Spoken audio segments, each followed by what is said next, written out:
Hey, welcome everybody. My name is Jonathan Tripp, and I want to welcome you to our show. This is our Social for Small Business episode. Actually, it's part of a series that I've been doing where we talk about different aspects of how social media works for small businesses and why I think it's really awesome. And it's one of my favorite topics to talk about. But I wanted to first say thank you to everybody that is watching us live right now in Fire Talk, which is where we're actually hosting this, even though maybe you're watching this on a different social media platform or channel or what have you. But I wanted to give a special thanks to everybody that is watching us here. I really appreciate it. And if you wouldn't mind, would you share this out if you haven't already? Share it on Twitter or if you're in Google Plus. And we have a number of communities that we're connected in Facebook. You can go over to group.jonathantripp.com. That's our link, and that gets you into our social community on Facebook. Or if you don't like Facebook, and maybe we'll get into that today of why I'm not necessarily the biggest Facebook fan. But if you like Google Plus instead and you like those communities, you can also go over to Google Plus jonathantripp.com, and that gets you into our Google Plus community for the show, and that's a fairly new community, and that's a fairly new social community that is just started to come around, and I can't wait to actually be able to interact and meet you guys on that platform as well.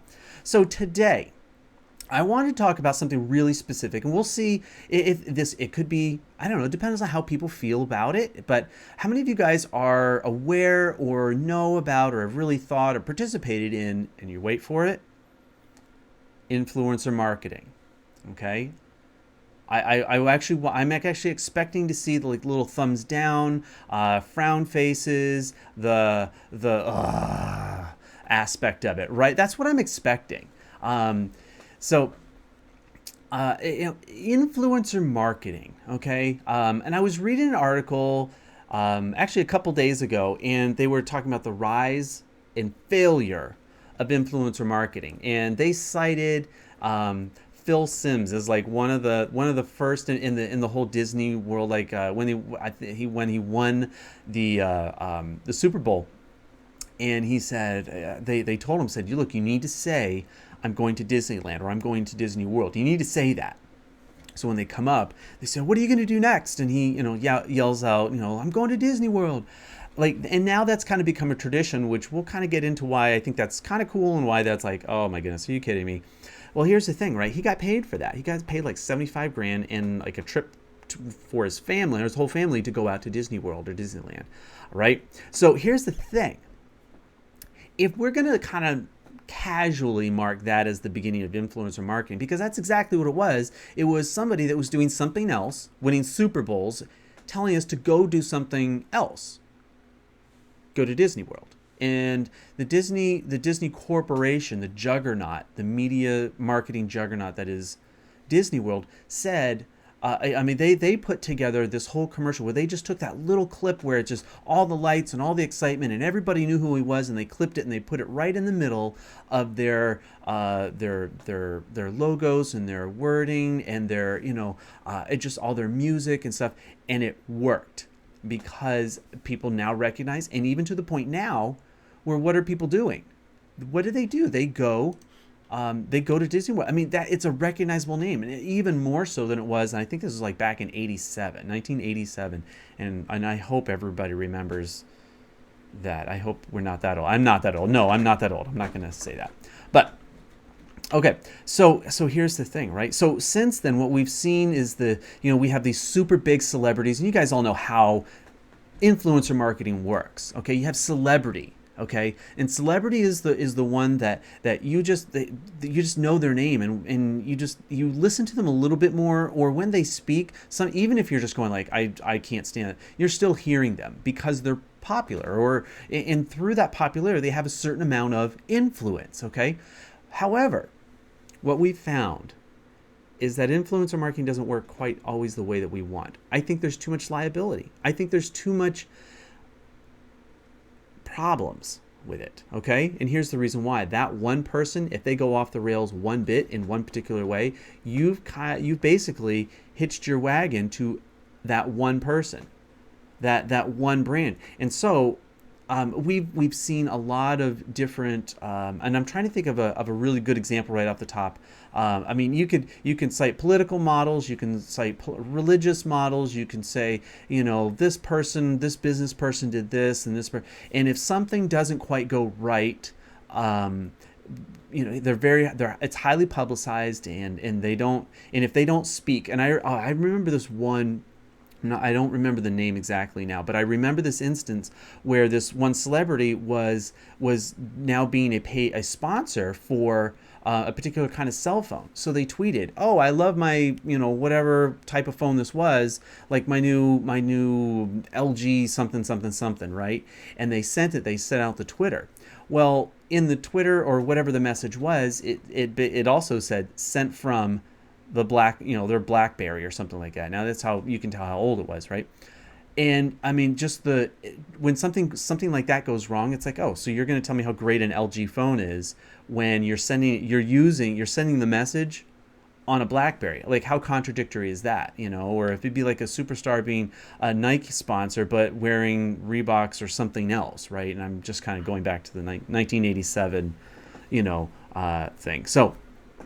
But here's my point, right? When you have influence marketing and you put all of your eggs in one basket, where you're really hitching your ride to that one celebrity, that one influencer, that's where you have, and you hope that gets everyone that's there. Now, what have we learned in the past? Even I'm going to say 5 years, 2 years, 1 year, of how marketing is working and how it's changing from its very traditional model, right? We're finding is that niche markets work much better than mass markets. Yeah, sure, mass markets get your message out there, and you're playing the numbers. You're hoping that if you reach enough people, that enough people within that bigger market is going to somehow click onto your link or your advertisement. It's going to buy your product. And guys, we know that that only works when you have a super huge budget. So what is the other way? Well, you target super niche groups, okay? And this is where I think the micro influencer, and I talked about this a couple of weeks ago, and I know it works because it works. I see it work. It works in blogging. It works on Instagram. It works on Twitter. I mean, it works as a social strategy to reach different groups and to really reach a very specific and also a very passionate and devoted group. Okay, so and we're not talking about. Okay. So what is an influencer? I would say is anybody. I mean, if they're like on Twitter, if they're on Instagram, if they have over 100,000, they have over 100,000 million. Then now you're starting to get into like those superstars. I mean, they're just like off the charts kind of a thing, right? That those are the ones that they get paid big money because the reach is so big. But if you swing the other way to smaller markets, to smaller niches, now you're going to be able to reach, and this works with geographical, this works with topic. I mean, so if you're in a fairly small town, I think as a small business, that's a perfect way to reach out. It's a perfect way to reach. I mean, they're a community unto themselves just because of the geographic location, and then it becomes the trick and the effort and the work, the sweat labor, as it were, to be able to reach your message to those small group and define it. But even within, and I live in a fairly small city, let's just say 250,000 people or less. And I consider it to be pretty small. You can even segment that market down even to smaller. And I would say a micro influencer is somebody that's going to be, in that almost even like the 50,000, within Instagram, 50,000 followers or less. And of course they can't have like 8 followers. That just doesn't work either. But I mean, they have to be able to. You can find them. You can find these micro influencers through you. Look for consistency. Do they have a brand recognition? Do they have a following themselves? Obviously, in how does that work? So that's where I kind of wanted to take today and really talk about how we're seeing that micro influencers are now being. I think you're getting a better bang for your buck. It's a better ROI to be considered to be using and to be considered a micro influencer. Now, I do want to make sure I'm kind of checking the chat here. And by the way, good morning or afternoon to wherever you guys are, because I know some of you guys are over in Ireland, and some of you guys are kind of waking up on the California side. So I want to say thanks for joining us and welcome. Yes, Jen, I do think that 50,000, and just keeping in the Instagram world, 50,000 and less, yes, I do. When you start getting over that number, and like I said, it's not, it's not like when you hit 50,001, you're now an influencer, and if you're at 50,000, only 50,000, you're not an influencer. You're a micro. That's not what I mean. I actually, it's a very loose number. Okay. And it also depends on how big of a niche. How big is that community? I mean, if you're into live streaming and you have, I don't know, you have 300 or 400 people show up to your live stream event, I would say that that's a pretty good instance of you're going to be, that's a big influencer. If you're getting that many people live. And I don't mean like an Adele concert or something like that, where there's hundreds of thousands or tens of thousands people live at the event. I mean, they're tuning in live through through their mobile devices or through their desktops and things like that.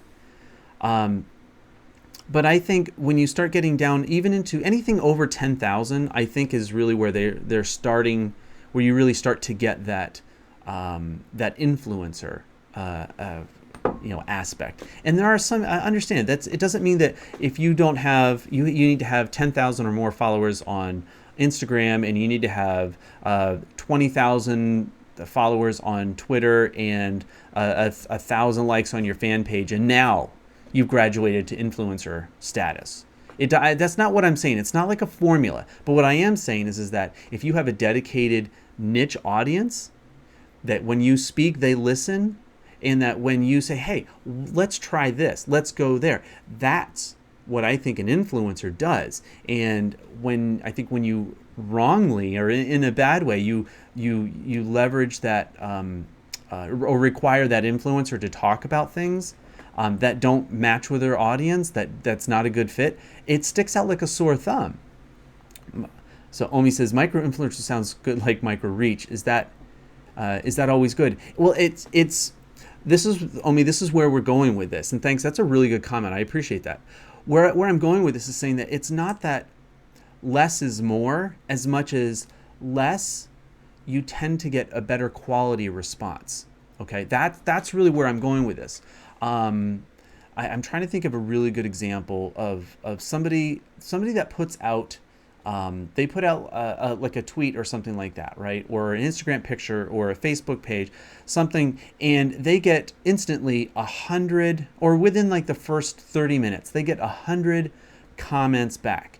Do you know how much time it takes to reply to 100 comments? A really good, and this was going on maybe 8 months, a year ago. It was Tim Schmoyer he actually did like a live show about this, and one of the things that he was saying is it takes a long time. It takes a lot of effort. He budgets an hour a day to try to reply to just the current comments, and he says I don't even get to all of them. And the whole point really is, and that's just one, he's just talking about just his YouTube channel. That's not talking about Twitter or Facebook or wherever else he wants to be, right? Because Tim Schmoyer, he's a YouTube guy. He's got it's like 195,000 subscribers to his TV videocreators.tv. I really like a lot of the things that he says. I like the way he comes across, and a lot of those kinds of things, right? Should be changed to niche influence. Well, maybe that's where we're gonna trend it, Jen. Maybe that's what we need to now influence it. I don't know, Donnie. I don't know if I don't really consider myself to be a live stream influencer. I don't know. I mean, I'm really just super excited that all of you guys are here this morning watching this. I think that's really cool. And that's one of the things that like I want to see happen a little bit more. And not that I'm trying to take people from other platforms and stuff. I would just like to bring it together and say, hey, guys, let's have a place that we're going to meet. And I like Fire Talk right now. It's fitting the bill. It's doing what I want. It's doing all the other things. And so I mean, and that's just a social platform for one person and such. As I've been influenced. Better coffee. There you go. See, Harvey, here's the mugshot. There, right? And I do have backups today, so actually I should take a sip here. So I mean, I don't think I've missed it. Now, I wanted to talk about, we're talking about live streaming in the micro influencer and how that's really good and why I think it's really good for business. And I want to make my case right now for small business. Why social for small business, and why particularly being understanding what micro influencer is, and why maybe it's going to be like one of those overused words. And some people, as soon as they hear the word influencer, they just check out mentally. I please don't do that. Okay, I want to encourage you not to do that. So I want to talk about why, the reasons why I think using those niche markets or the niche influencers are really good for social. And then I want to talk about Facebook and Facebook Live and how that integrates into this. But I need to share my thoughts on why I think it's important for social, for small business using those. Okay. Check please, right? Well, David, yeah, don't go. Well, you can come back in about 5 minutes if you want to check out. So here's the thing, right? When it comes to small business, last time I checked, small businesses, most small businesses don't have a 6-figure advertising budget. Now, if you are a small business and you have a 6-figure marketing budget, please reach out to me. You can find me at Jonathan Tripp on Twitter. You can message me here. I will be happy to work with you. Okay. If you're a small business that has that kind of an advertising budget, we need to talk, right? But most businesses don't. As a matter of fact, most businesses, when they think of their advertising marketing budgets, it's a relatively small amount because they don't see it as a revenue getting producing income. They think of the work in the field or the services provided. That is the revenue producing income. And I don't think that's I don't think it's entirely wrong, but I think there is some fault in that type of thinking. Okay. Because they value the dollar that as a major resource, they're really protective on how they spend it. So why is micro influencers, why are they better for small business? Okay. If you have a product and you're trying to get somebody to use your product, say like a coffee shop, they want people to know about their coffee. A really great way. I mean, I think of I think of like Bath, like the wax crumbles with Brandon Wagner. Like, he's got a really great product. It's super easy, but we're not going to use that example because I like coffee better. And so if you have a coffee shop or something like that, or a small product or things, and you want people to know about your product, who better than to talk to somebody that already has a really captive audience? Okay. In that when they say something, their audience wants to figure it out because they trust that person, or they're curious enough that they're going to follow them and say, oh, well, hey, let's try this. Here's a link, click on this. Oh, okay, sure, I'll try. I trust that person that I can click the link and they're just, it's not just clickbait, but when the celebrity, the influencer gets big enough, it seems, I'm really skeptical about it. I'm really skeptical. Like, oh, they're selling more shoes. Oh, it's $100 white T-shirt. Look, I'm not going to buy it. I don't even care whose name is on the back. I mean, unless it comes with like $100 bill inside, I'm not going to buy a $100 T-shirt. But when it comes to maybe something now, a really small niche, somebody that maybe they make like soap, or they roast coffee, or maybe even if they sell a specific product, not necessarily, maybe even if it's like a network product or something, I'm going to be more likely to at least even listen to somebody that I follow on a regular basis. So if you've got that kind of a business, find that kind of an influencer that has a super captive audience. I know tons of small micro blog, those bloggers.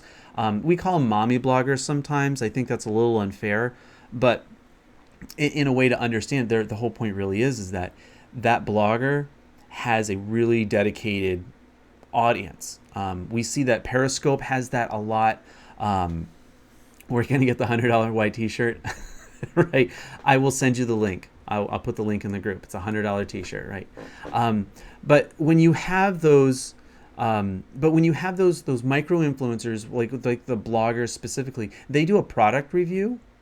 Well, you have now their captive audience, or if you have a podcaster that where they have a smaller audience, and you do an interview on that podcaster, now all those people are really actually, they're not just kind of like, meh, it's just another episode. They're like, okay, I can't wait for the next episode of, oh, this person's coming on. Oh, I wonder what they're going to talk about, right? I think that's really a great way to go, and especially when that person delivers really good content very consistently, they tend to have a lot more credibility. Now, how they grow their business is an entire different thing, but if you're looking for a way to really connect, super connect with an audience, not just send out a mailer, a flyer in the mail, or have it stuck in the newspaper so that it's just one of those things you have to shake out in order to get to your, to get to your part of the newspaper or whatever. Even if you do read newspaper still, that is a super great way for local or small business to be able to leverage micro influencers to reach an audience.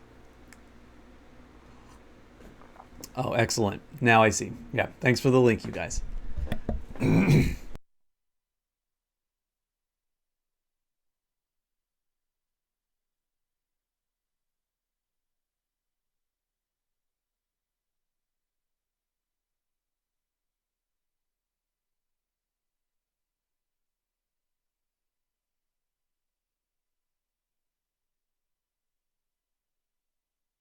Oh, you guys lost audio? Oh, sorry about that. Okay. Okay, great. Okay, we're back.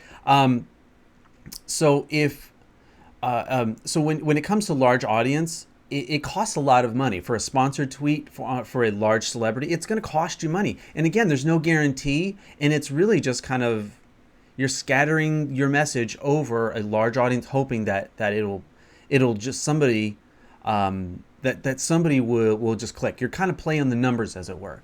Now, when it comes to a microblogger, or a micro influencer, somebody that has a dedicated audience, and you can afford to pay them a lot less because, well, honestly, their reach is less, and that's okay. That's okay because that's in some ways that's kind of what you're going for. You want a smaller reach, but it's also a smaller investment as you as a business, in which a lot of small businesses, they can afford that kind of an investment. And honestly, like, I don't be surprised if some of these investments, some of these advertisements, it might be $25, it might be $50, independent on, and I say this a lot of times with smaller influencers, if you reach out to them and you make a suggestion, hey, would you be willing to do this? Would you be willing to, if I sponsored your show, or if I gave you, this, would you be willing to talk about my product on your show, or would you be willing to tweet it out a bunch of times?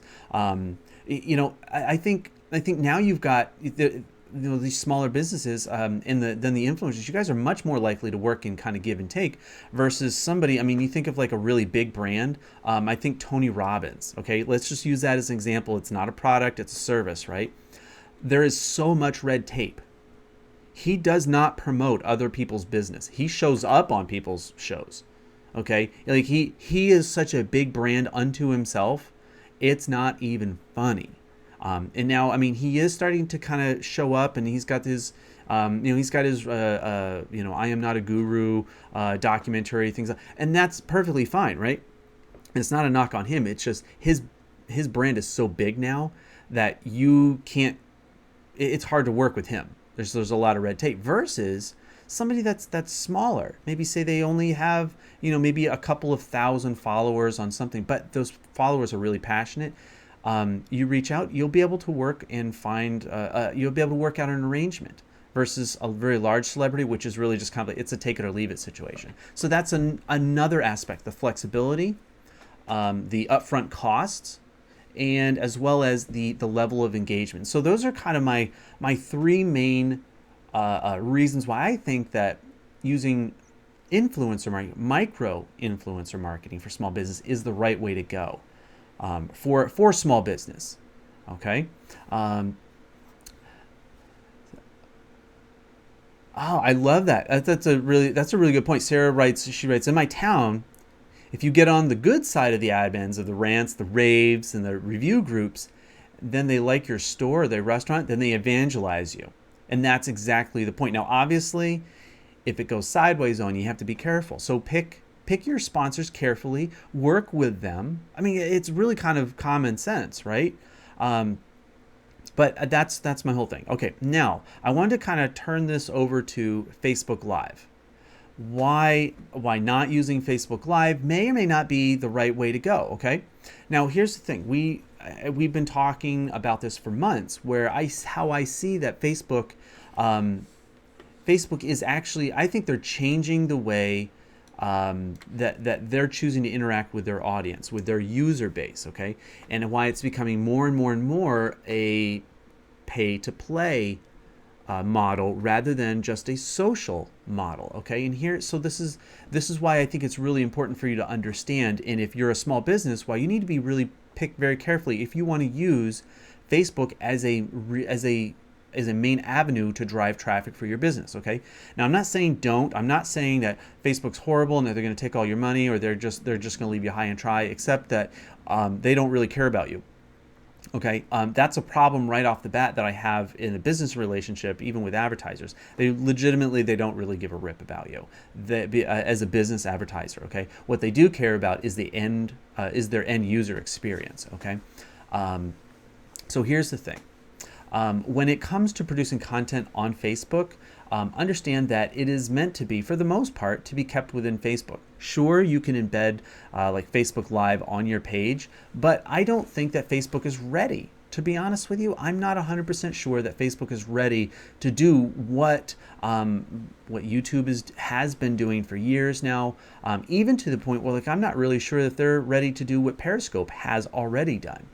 In the way that they've chosen and been able to make it so they can interact with viewers. But here's the thing: my big problem with Facebook is that that they so severely control the output of the reach, the organic reach of their of posts, and that includes everything from text posts, which don't get a lot of reach, to pictures, which gets a little bit more, video even more, and now particularly live stream.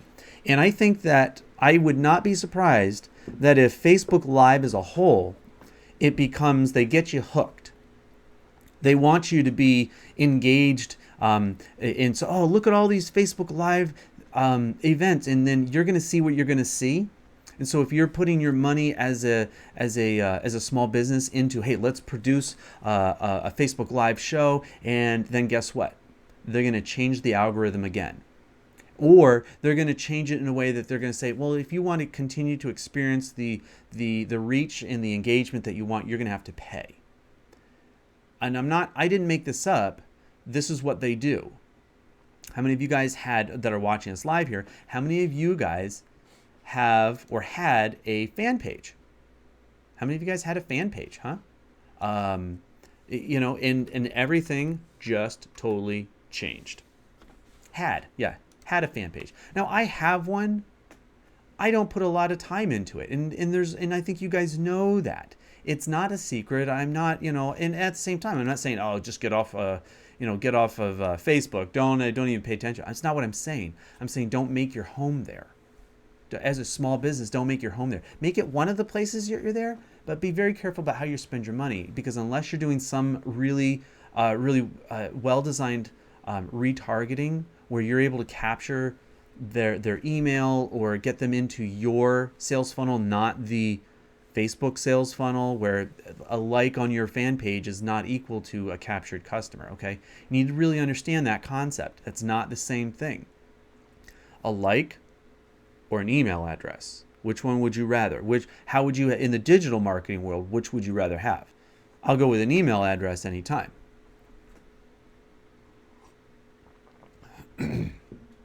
So, I'm not really sure. I think Facebook Live is something fun to play with. I think it is a great way to connect with people socially. I'm not saying that. What I am saying, though, is don't rely on Facebook to be your main advertising when they have shown themselves to do this, where they literally just flip the switch and they chop off and they cut off all of your organic reach. All of that engagement is going to go away once they hit kind of that critical mass and they work out the bugs. I can perfectly see them saying, well, from now on, you're going to need to pay in order to get that reach. So just be really careful. And so for a small business, it's fine. And this reminds me of the video that I was watching. So I'm saying Facebook is the place to be. It's the place to be. Look at all the users there. And the ad platform is a great. It's almost scary how specific you can get, right?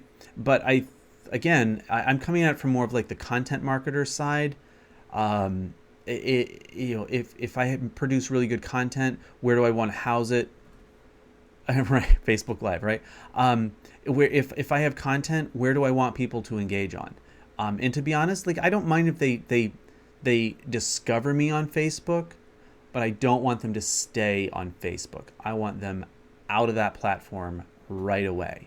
And that's just my opinion. I think I've tried to make a pretty decent case of why I think that's true and why it's important. Make it part of your strategy. It's okay to do the Facebook Lives, but you have to have a call to action to get them off of that and to get them to where you want them to go, namely your product page or your website or your live event, or get them walking in the door. And I think those are all if you just do the page, where just the post rather on your page, you're missing out. You're going to miss out a huge. So with that, I'm just going to say, guys, if you're a small business, use social. Use the micro influencer, because the greater flexibility, the lower upfront costs, and the huge amount of engagement that you're going to get because of that one person's audience, compared to the amount of money and the spreading your message over to a wider influencer, and why I think that's important. So with that, guys, what I'm going to say is that thank you guys for joining us. And by the way, this is my call to action. I would really love it if you guys would be a part of our community. You can join us over on the social platforms as well. But if you would like to be on my email list, the easiest way to do that, and it's actually a place that you can watch the show too, but that's at jonathantripp.com/better social. And if you wanted to, you can absolutely. I'd love for you guys to go over there and watch it. I'll drop the links below and in the comment sections and things like that. But I really appreciate it. I love having you guys here. And as of right now, I'm going to say join us tomorrow. We're going to have our next episode of Jonathan Tripp Live. Again, we do this show weekdays live at 10 a.m. Eastern Time, and I can't wait to see you guys again. All right, with that, you guys take care. I'll see you later.